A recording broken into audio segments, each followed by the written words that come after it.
यूनान की सभ्यता। यूनान के निवासी कबीलों में रहते थे। व्यवसाय कृषि, पशुपालन, मिट्टी के बर्तन, तलवार, आभूषण बनाना। देवता की मनुष्य रूप में कल्पना।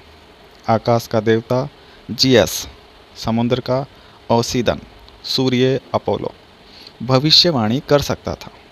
विजय की देवी एथिना, भारत की सरस्वती देवी के समान ही कलाओं का संरक्षण करती थी। विश्वास, देवता लोग ओलिम्पस पर्वत पर रहते हैं। यह पर्वत यूनान के उत्तरी भाग में स्थित है। स्वर्ग नरक पाप पुण्य हेतु पूजा नहीं, बल्कि अच्छी फसल व कार्य की सफलता हेतु। पुरोहित नहीं, यज्ञ परिवार का स्वामी करता। 300 ईसा पूर्व तक लिखने का ज्ञान नहीं था। होमर कवि ने 2 महाकाव्य इलियड व ओडिसी लिखे। एशिया माइनर के पश्चिमी तट पर ट्रोय नामक नगर है। इलियड में इसके घेरे और नाश की कहानी का वर्णन है। ओडिसी में ओडिसयस नामक यूनानी वीर के जोखिमपूर्ण कार्यों और उसके ट्रोय से घर लौटने की कहानी लिखी गई है। 800 ईसा पूर्व ग्रामों का समूह मिलकर नगर बना। ऊंचा स्थान एक्रोपोलिस या गढ़ बना, चारों ओर नगर बसा। समस्त यूनान समीप के स्पार्टा, एथेंस, मकदूनिया, फोरिस, थिम्स द्वीपों में अनेक नगर स्थापित हुए। नगर राज्य राजा का जमींदारों ने समाप्त किया। मध्यम व निम्न वर्ग ने मिलकर जमींदारों की शक्ति को कम किया। इनके संघर्ष से राज्य में तानाशाहों का उदय हुआ, जिसे यूनानी लोग टॉयरेंट कहते थे। तानाशाही समाप्त, धनिकों द्वारा अल्पतंत्र की स्थापना।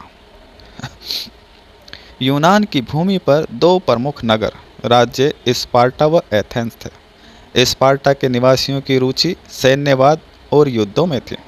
7 वर्ष के बालक को कठिन सैन्य अभ्यास का प्रशिक्षण दिया जाता था। अत्यधिक दास विद्रोह, अंततः स्पार्टा ही दास। निवासी बैरक से बाहर निहत्थे नहीं निकलता था। बचपन से 60 की उम्र तक कठोर अनुशासन में जीवन। एथेंस के पास बड़े अच्छे बंदरगाह और बहुमूल्य खनिज पदार्थ थे। स्वतंत्र नागरिक डेमोस कहलाते थे। डेमोस के संघर्ष के फलस्वरूप 594 ईसा पूर्व में सोलन को नया मजिस्ट्रेट नियुक्त किया। सोलन ने गिरवी प्रथा को समाप्त किया। सभी नागरिकों को दास प्रथा से मुक्त किया। नियम बनाने की भविष्य में एथेंस का कोई भी निवासी ऋण न चुका सकने के कारण दास नहीं बनाया जाएगा। 5वीं सदी ईसा पूर्व एथेंस लोकतंत्र के 2 युद्ध हुए। पहला ईरानी साम्राज्य सम्राट दारा सिंधु नदी से एशिया माइनर तक, फिर इजियन सागर पार कर यूनान पर आक्रमण किया। मैराथन स्थान पर सेना जहाज़ों से पहुंची। यूनान के सारे राज्यों ने मिलकर दारा से युद्ध किया। 490 ईसा पूर्व मैराथन का युद्ध, परिणाम ईरानी सेना को पीछे खदेड़ दिया। दूसरा, एथेंस व स्पार्टा के बीच 431 ईसा पूर्व से 404 ईसा पूर्व तक पेलोपोनेशियन युद्ध हुआ। परिणाम एथेंस का पतन, लोकतंत्र समाप्त, सिकंदर का साम्राज्य। एथेंस की हार के बाद मकदूनिया के राजा फिलिप ने यूनान के अधिकतर राज्यों पर अधिकार कर लिया। पिता फिलिप से सिकंदर को बड़ी सेना पैतृक संपत्ति में मिली। 20 वर्ष की अवस्था में सिकंदर संसार विजय पर निकला। 336 ईसा पूर्व से 323 ईसा पूर्व के 13 वर्षों में यूनानी नगर राज्यों का नेतृत्व। 326 ईसा पूर्व में झेलम के तट पर बहादुर राजा पोरस से टकराया। सिकंदर की मृत्यु के बाद सेनापतियों में राज्यों का बंटवारा। सेनापति सेलुकस को ईरान, मेसोपोटामिया, सीरिया प्राप्त हुआ। बाद में सेलुकस ने भारत पर आक्रमण किया। चंद्रगुप्त मौर्य से हारा और संधि। सेनापति टोलमी मिस्र, फिलिस्तीन, फिनीशिया का शासक बना। मिस्र की विजय के उपलक्ष्य में सिकंदर ने सिकंदरिया नगर बसाया था। सिकंदरिया में कला, साहित्य, शिक्षा की देवी का एक मंदिर बनवाया। यह म्यूजियम के नाम से जाना जाता है। इसमें एक वेधशाला, एक पुस्तकालय था। रेखा गणित का विद्वान यूक्लिड यहाँ रहता था। भूगोल के विद्वान एरिस्टोथेनीज ने पृथ्वी की परिधि का हिसाब यहीं लगाया। आर्किमिडीज के सिद्धांत का प्रतिपादन इसी म्यूजियम में किया। यूनान में पेरिक्लीज के समय के नगर राज्य एथेंस का वैभव। दास सारा कार्य करते थे। यूनानी नागरिक खेल, व्यायाम, खाने के साथ शराब, संगीत, जीवन, सत्य, सौंदर्य, राजनीति, दर्शन पर चर्चा। लड़कियों की शिक्षा घर पर, राजनीति में कम भाग। विवाह व देवी देवताओं की उपासना के अवसर पर उत्सव व अवकाश। ओलंपिक खेल आज भी अस्तित्व में। जियस देवता के सम्मान में हर चौथे वर्ष आयोजन।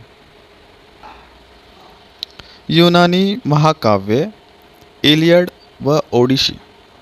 छोटी यूनानी कविताएं लिरिक कहलाती थीं क्योंकि ये लायर नामक वाद्य यंत्र के साथ गाई जाती थी। यूनानी कवयित्री शेफो ने प्रेम व प्रकृति सौंदर्य पर गीत गाए। यूनानी कवि पिंडार ने विजयी खिलाड़ियों की प्रशंसा में लघु कविताएं लिखी। नाटक दुखांत व सुखांत दोनों प्रकार के लिखे गए। यूनानी नाट्यशाला इजियन सागर के निकट के क्षेत्रों में। प्रेमी थियस बाउंड के लेखक एसिलस यूनानी दुखांत नाटकों के संस्थापक थे।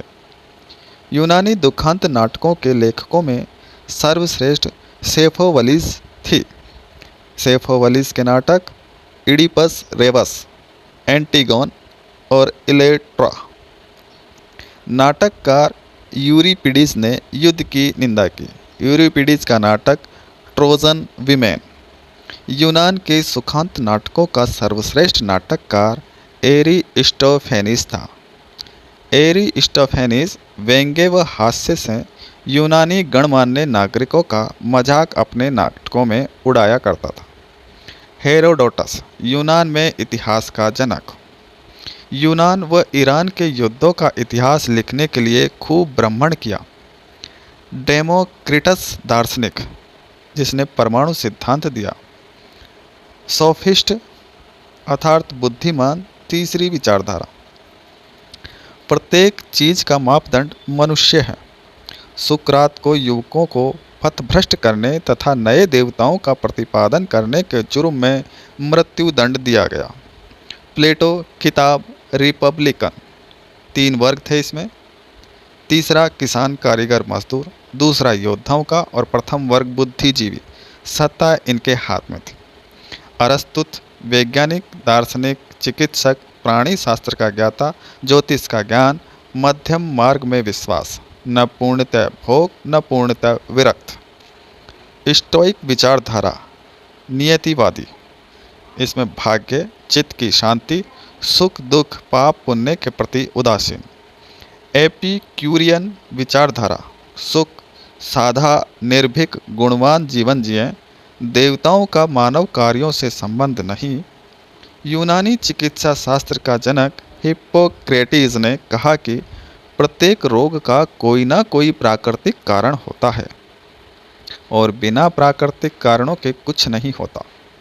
सिकंदर की विजय के बाद विज्ञान में प्रगति। एरिस्टार्कस सिद्धांत पृथ्वी और अन्य ग्रह सूर्य के चारों ओर घूमते हैं। टोलमी का मत पृथ्वी विश्व के केंद्र में स्थित है। एरिस्टार्कस के पृथ्वी की परिधि के हिसाब में 320 किलोमीटर की भूल थी। सही मानचित्र बनाया विश्व का। सिकंदरिया चिकित्सा शास्त्र के अध्ययन का प्रसिद्ध केंद्र। चिकित्सकों ने मानव शरीर की चीड़ फाड़ का अभ्यास किया। यहाँ मानव शरीर रचना का पर्याप्त ज्ञान प्राप्त था। टोलमी का मत पृथ्वी ब्रह्मांड के केंद्र में स्थित है। यूनानी मंदिरों में एक ऐसा प्रकोष्ठ था जिसमें देवताओं की मूर्ति रखी जाती थी। प्रकोष्ठ के चारों ओर स्तंभ। एथेना का मंदिर पार्थेनन यूनानी वास्तुकला का श्रेष्ठ उदाहरण है। यूनान के 2 प्रसिद्ध शिल्पी माइरन व फिडियस थे। माइरन डिस्कस तस्तरी फेंकने वाले की मूर्ति और फिडियस हारमाज की मूर्ति जिसमें उसे शिशु डायोनिसियस के लिए दिखाया है। फिडियस हारमोज की मूर्ति जिसमें उसे शिशु डायोनिसस को लिए दिखाया है।